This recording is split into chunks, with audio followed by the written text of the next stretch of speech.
When a Phoenix, Arizona couple is murdered in their own home, responding officers consider it one of the cruelest crimes they've ever investigated. Investigators search for the killer or killers of two beloved grandparents who devoted their lives to helping others in this episode of Last Seen Alive.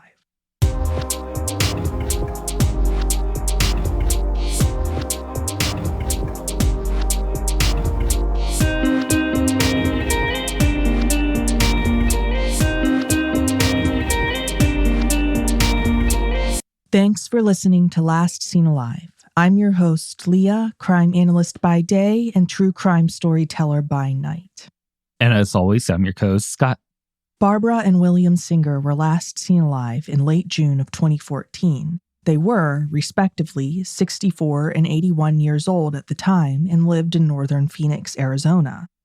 They were a couple, one of those couples who are a perfect match for each other, and they'd been married for well over 30 years, going on 40.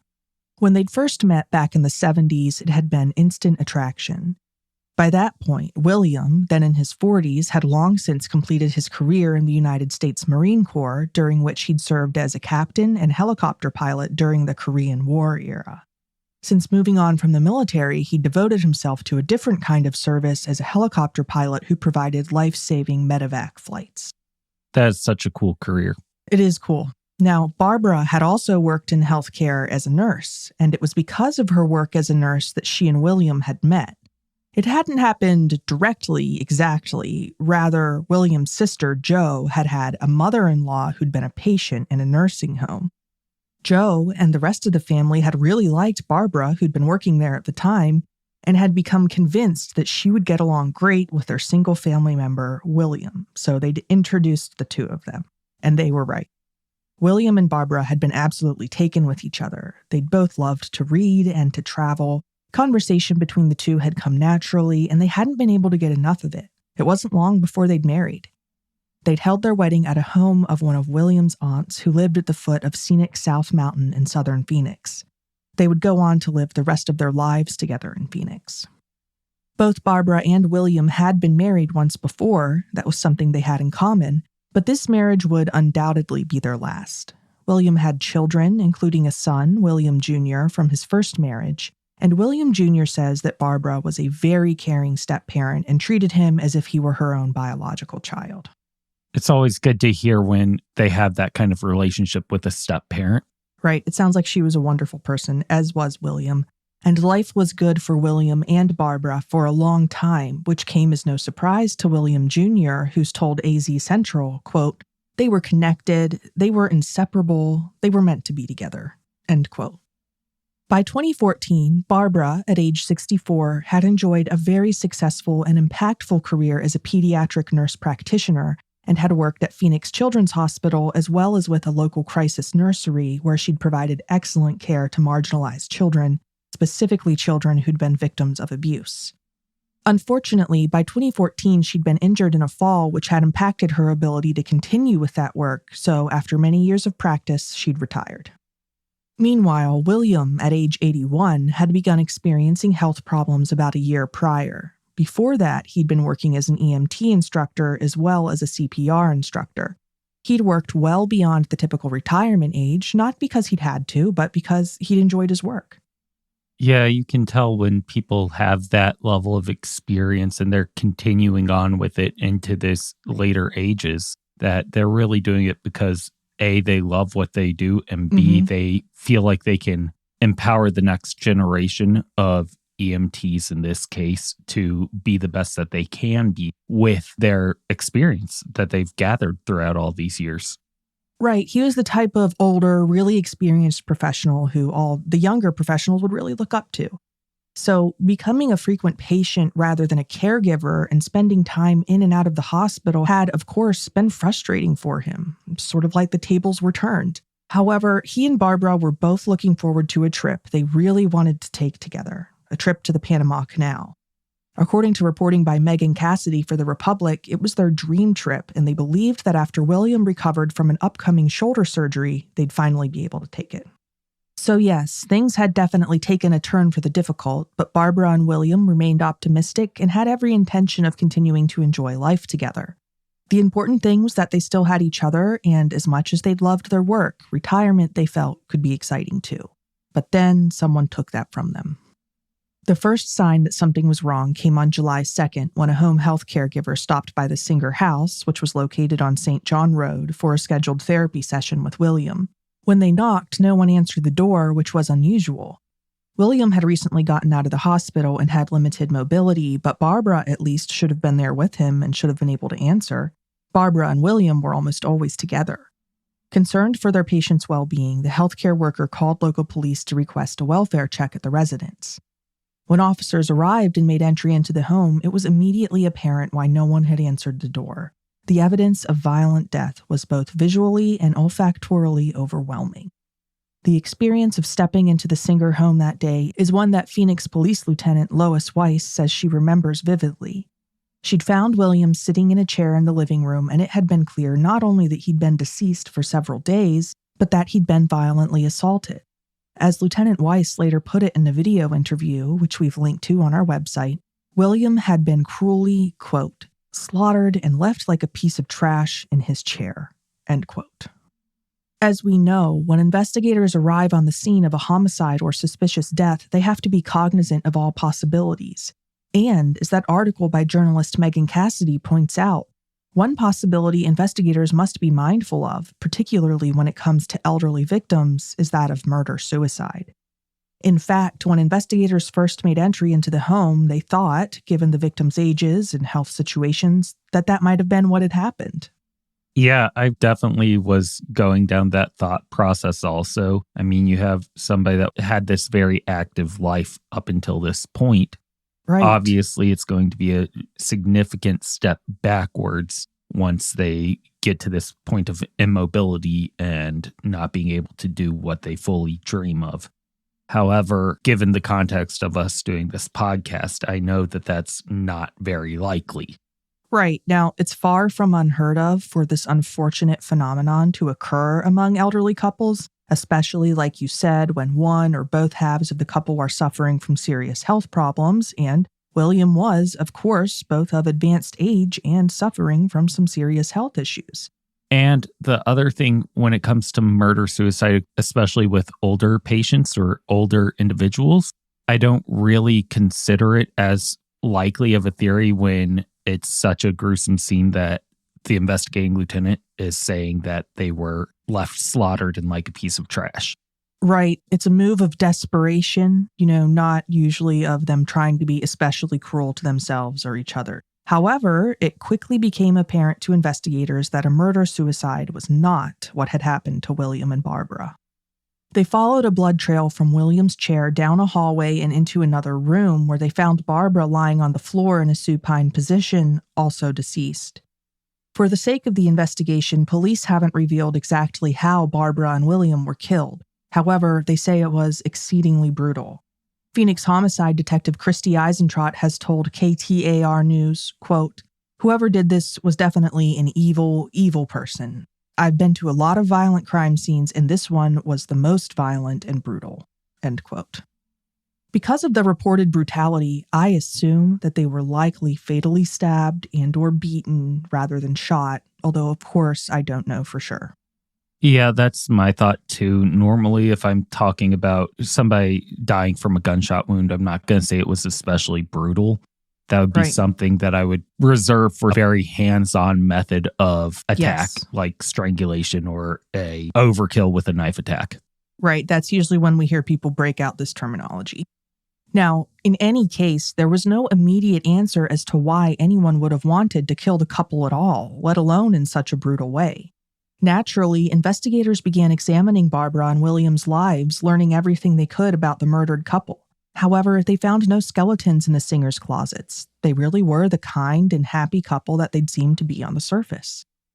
They'd been very much in love, even after nearly 40 years of marriage, and had been involved in their community, including in charity work.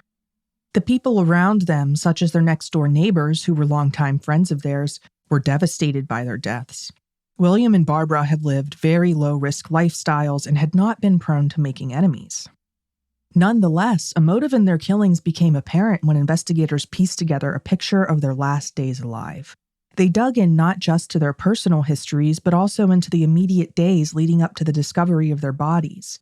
It was evident that they'd already been deceased for several days by the time they'd been found on July 2nd, so investigators focused on their activities in late June, and that's when a motive for the double homicide became apparent. My first guess is always going to be financially motivated, but that doesn't generally coincide with a highly brutal attack. Both of those things that you just said are spot on. The details of this crime are perhaps a bit at odds with each other, but by reviewing the couple's bank activity, investigators discovered that on the night of June 28th, 2 ATM withdrawals had been made from the couple's account or accounts. Investigators haven't revealed the exact amount of the withdrawals, but they say they were large and that they were made at a Wells Fargo ATM near the couple's home. According to reporting for the Arizona Republic, William made the first withdrawal, and 15 minutes later, Barbara made the second. When investigators reviewed the camera footage from the ATM, they found footage of both of the withdrawals. In each video, only William or Barbara was visible. If someone was nearby coercing them, they had stayed out of view of the ATM camera. What the reason for the two separate withdrawals was, I'm not certain. Perhaps William and Barbara had separate accounts and were withdrawing from each of them, or perhaps the bank associated with the ATM had a per-transaction withdrawal limit. That's my guess, was some sort of maximum withdrawal amount. Yeah, probably. In any case, these withdrawals stood out as out of character to investigators for several reasons. For one, the Singers weren't in the habit of visiting ATMs at 10:30 at night. Actually, they weren't in the habit of doing anything at 10:30 at night. Normally, they'd be home at that hour.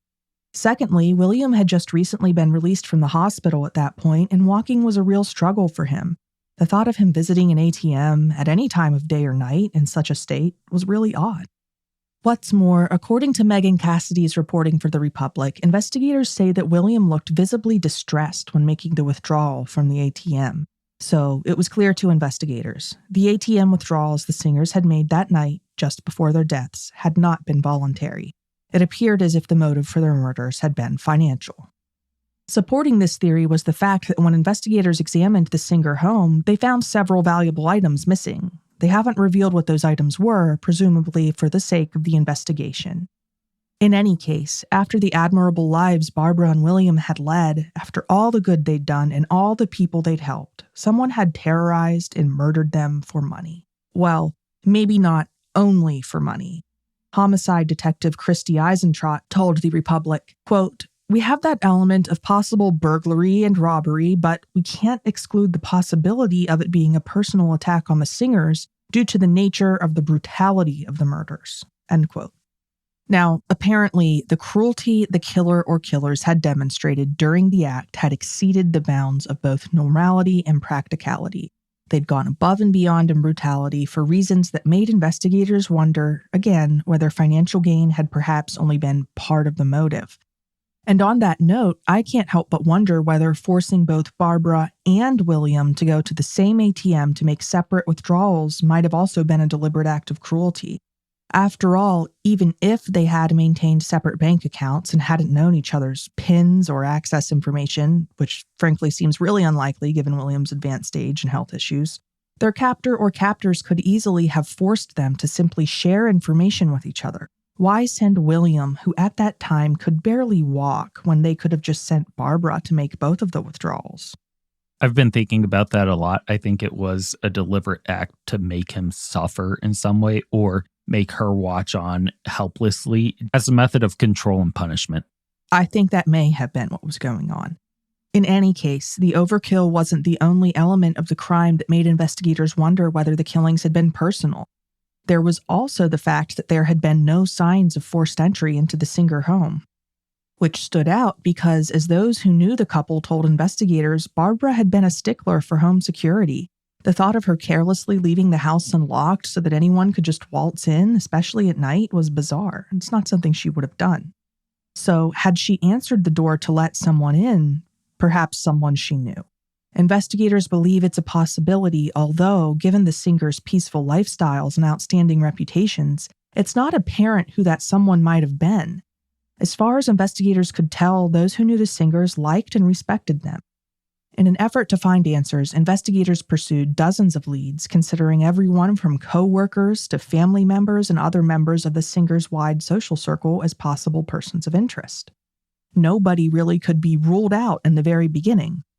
They even cross-referenced the singer's phone records with those individuals, looking, I assume, to see whether the couple had been in communication with, or perhaps expecting a visit from, any of those people around the time of the murders. However, those efforts produced no answers.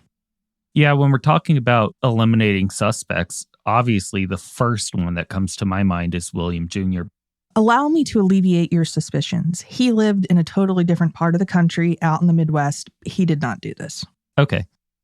Investigators also considered the possibility that the Singers might have been killed by a stranger or strangers who, for whatever reason, had been especially violent. For example, early on in the investigation, others living in the Singers' neighborhood told investigators that there had been two men going around either trying to sell cable or offering some sort of cable repairs. Some had thought that their uniforms looked off or suspicious and wondered whether the whole cable thing had been a ruse designed to allow them to go door to door to scope out houses to burgle or rob later. That wouldn't surprise me, but it's not generally one of those crimes that goes with brutal overkill. Not usually. The financial side does match up with that, though. Right. However, after exploring the lead, investigators eventually concluded that the two men had likely had nothing to do with the murders. For one, they hadn't stopped coming around the neighborhood after the killings, as killers likely would have. They were still going around, just as they had before the murders. And I assume investigators thoroughly reviewed their backgrounds and interviewed them as well.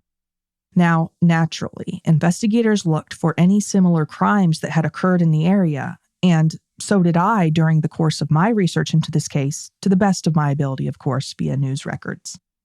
Most of the home invasion cases I was able to find in news records didn't align with what I was looking for, which didn't surprise me because the crime committed against Barbara and William was a very unusual one. Often, when home invasion robberies occur, they involve people forcing their way into homes where they know or suspect drugs are being held, or they involve people targeting people they know for reasons of perceived personal vengeance, or perhaps because they've recently shown off or mentioned having a large amount of cash in the home.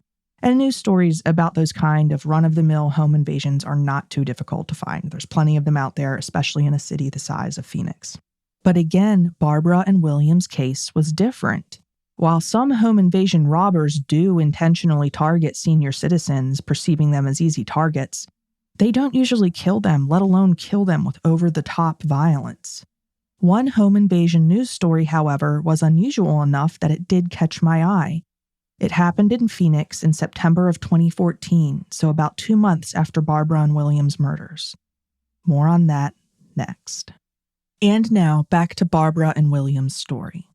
On a September night in 2014, about 2 months after Barbara and William Singer were brutally murdered in their own home, a 47-year-old widowed woman named Cynthia was alone in her Phoenix home when someone began trying the locked doors. Okay. Naturally, she called 911, and as she was on the phone with the dispatcher, the intruder, who to the best of my knowledge was a stranger to her, broke into her home using a garden tool to shatter the glass pane in a door. Cynthia fled to a bathroom and locked herself inside. Unfortunately, the intruder followed her and beat down the locked door. And once he got into the bathroom, he began beating Cynthia, punching her in the face and striking her with the same gardening tool he'd used to shatter the glass door panel. All of this was captured on the 911 call audio. What the intruder probably didn't realize was that Cynthia had grabbed a handgun before retreating to the bathroom, and as he assaulted her, she fired the .38 caliber handgun in self-defense, striking her attacker. He ended up spending a month in the hospital but survived the gunshot wound. His name was Michael Lewis, and he was 20 years old. Okay, so far he has that very violent, seemingly stranger would-be killing motivation behind him. So there's definitely stuff to look into there. Right, this crime caught my attention because of the needless violence and brutality. Lewis easily could have fled when he'd realized someone was home, or could even have grabbed some valuables from the home while Cynthia had been locked in the bathroom, but he didn't. Instead, he broke down the bathroom door just so he could attack Cynthia, striking her both with his fists and a garden tool. This sounds like the kind of brutal violence that might be seen in a personal attack, but again, to the best of my knowledge, it wasn't. For whatever reason, Lewis launched a terrible and unnecessary assault against Cynthia. If she hadn't had the foresight to arm herself before retreating, he might very well have beaten her to death. Given the fact that this happened just a couple months after Barbara and William's murders, it's certainly attention-grabbing. With that being said, the crimes are far from identical. There are distinct differences. For example, Lewis forced entry into Cynthia's home. Contrastingly, there were no signs of forced entry at the Singers' residence. Most likely, they let their attacker or attackers into their home. Additionally, we don't actually know what Lewis's motive was when he broke into Cynthia's home. While robbery seems plausible, no reporting on the case actually explores this element of the crime. Yeah, I mean, he didn't get to the point of robbery, if that was the motivation. So we're really at a loss for what his ultimate motivation was because his attack was interrupted. Right. Now, reporting on the story mentions that Lewis struggled with substance abuse, and it's not uncommon for people with those issues to commit crimes like robbery in order to fuel their habit, but thinking that that might have been what he was up to, that's only speculation. Also, sometimes people with substance abuse issues do things for reasons that make little to no sense to a sober mind. Lastly, Michael's attack on Cynthia sounds pretty disorganized, and the attack against the Singers, well, it seems as if it may have been a premeditated, organized crime. Really, the only uniting factor in these two home invasion cases is the unusual violence. And because it's so unusual, if I were investigating the Singer case, I'd certainly want to take a good look at Lewis to rule out his involvement. And I have a feeling that the police in Phoenix likely did exactly that. It's a very natural connection to make and at least to look into. Now, it is perhaps worth noting that Lewis, being a 20-year-old male, matches in some ways the demographic profile of the typical home invasion robber. According to the Center for Problem-Oriented Policing at Arizona State University, quote, home invasion robbers typically are young, usually under 30, uneducated, unemployed males, end quote. However, that same source goes on to say that the typical home invasion robber works in a small group rather than alone, and we'll discuss one specific small criminal group in just a moment. The small group in question came to my attention when, while researching this case, I came across an article published in the Arizona Republic that made me think. The article was from 2012, so 2 years before the Singers' murders, and was about a change in the Phoenix Police Department's uniform dress code for officers. Okay. This may not sound relevant or exciting, but according to that article, one of the reasons the chief of police cited for the change to a more formal uniform style was, quote, the growing number of home invasion robberies and fake traffic stops carried out by criminals in versions of the less formal patrol uniform, end quote. Instantly, I jumped to the police impersonators there. Right. And the amount of control and access it gives over people. Mm-hmm. Apparently, criminals impersonating police officers in order to gain access to the victims' homes during home invasion robberies was a notable problem around the time of the Singers' murders, according to the Phoenix chief of police. Great connection there, because that is an awesome lead to follow. Like, there's definitely a lot of potential for connection here. Right. It, of course, raises the question, what if one of the Singers opened their door that night not because someone they knew was knocking, but because police impersonators had shown up on their doorstep? Naturally, after reading that article, I was eager to track down reporting on Arizona crimes where home invaders or robbers in general impersonated police. I found several stories, but one in particular captured my attention.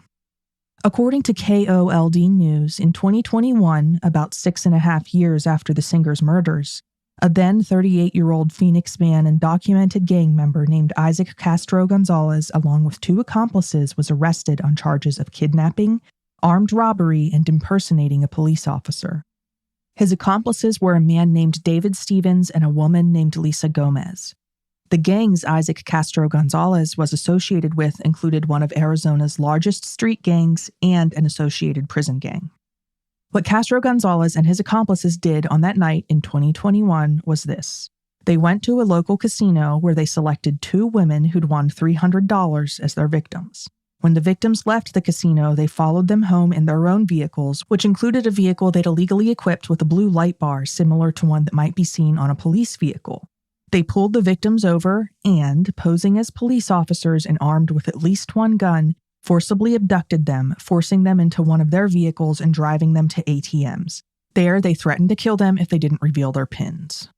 Okay, so there's a lot lining up there, except for the fact that it sounds like they were the ones to physically go and withdraw the money instead of making the victims withdraw the money.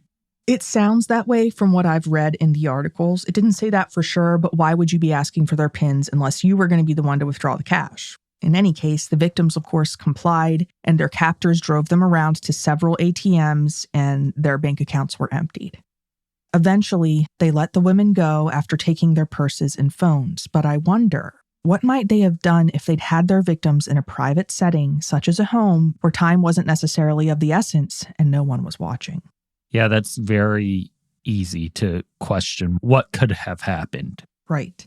The abduction we're talking about here was not a home invasion. It was an abduction right off the street. But the street gang Castro Gonzalez belonged to was and is known generally for involvement in home invasion robberies. And in general, members of gangs like the ones Castro Gonzalez belonged to are not known for valuing life or for shying away from over-the-top violence.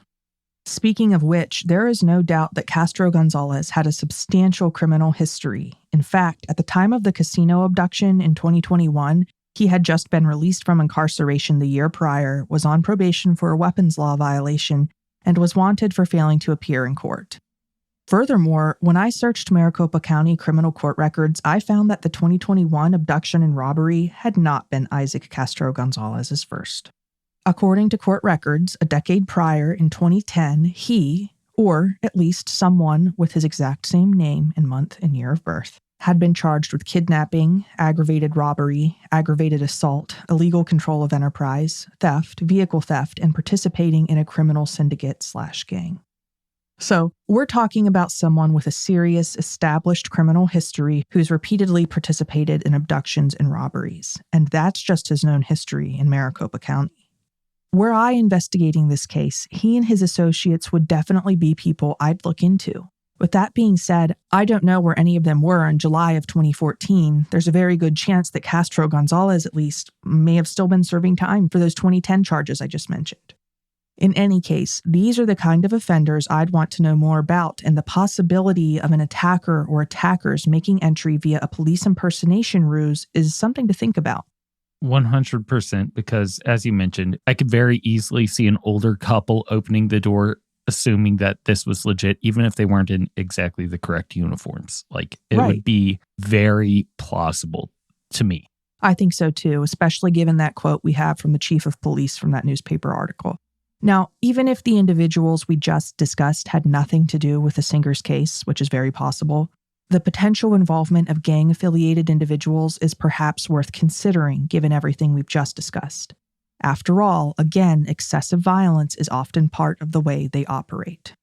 When it comes to potential suspects, investigators didn't limit themselves to potential local persons of interest. They also looked for similar crimes across the country in case the person or persons who'd killed Barbara and William were serial offenders. Even so, even with such broad search parameters and such open minds, investigators have been unable to identify suspects in the Singer's killings.